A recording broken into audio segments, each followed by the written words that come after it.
প্রিয় দর্শক, আমার পেছনে আপনারা যে জালটি দেখছেন এটির নাম হচ্ছে ভেসাল জাল। আর আজকে আমার কন্টেন্ট এই ভেসাল জালকে নিয়ে। আবহমান গ্রাম বাংলার রূপের মধ্যে ভেসাল জাল দিয়ে মাছ শিকারের অপরূপ দৃশ্যটি চিরচেনা। ভেসাল জাল পুস্তকের কথা হলেও স্থানীয় গ্রামের ভাষায় এটি বেহাল বা বেলজাল, খেয়া জাল নামে মানুষের কাছে অতি পরিচিত। বিশেষ করে বর্ষা মৌসুমে গ্রামের খাল, বিল, নদী, নালা বৃষ্টি বা বন্যার পানিতে ভরে ওঠে। ঠিক তখনই চোখে পড়ে জেলেদের এ জাল দিয়ে মাছ শিকারের দৃশ্য। তবে বর্তমানে সেই দৃশ্য সচরাচর দেখা যায় না। এক কথায় বলা যেতে পারে এটি যেন এখন অনেকটা বিলুপ্তির দুয়ারে পৌঁছে গেছে। ভেসাল জাল ব্যবহারের মাধ্যমে একজন মাছ শিকারী খুব সহজে মাছ আহরণ করতে পারেন। এর থলি বেশ বড়। খালের ব্যাসার্ধের ওপর নির্ভর করে ভেসাল জাল কত বড় হবে। জালের সামনের প্রান্তে খাল বা বিলের পানির গভীর ছুঁয়ে মাছকে থলিতে বন্দি করে।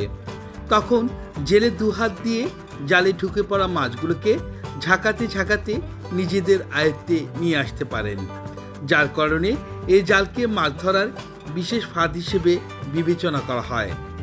মাছ শিকারের দারুণ এই কৌশল বেশি চোখে পড়বে গ্রামাঞ্চলে।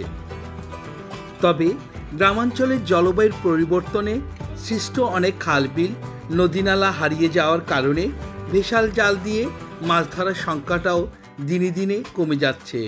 খাল বিলে মাছ ধরার আরও অন্যান্য কৌশল থাকলেও এটি একটি স্থায়ী কৌশল। ভেসাল স্থায়ীভাবে নির্মাণ করার জন্য জেলেকে অন্তত 15 থেকে 20,000 টাকা বিনিয়োগ করতে হয়।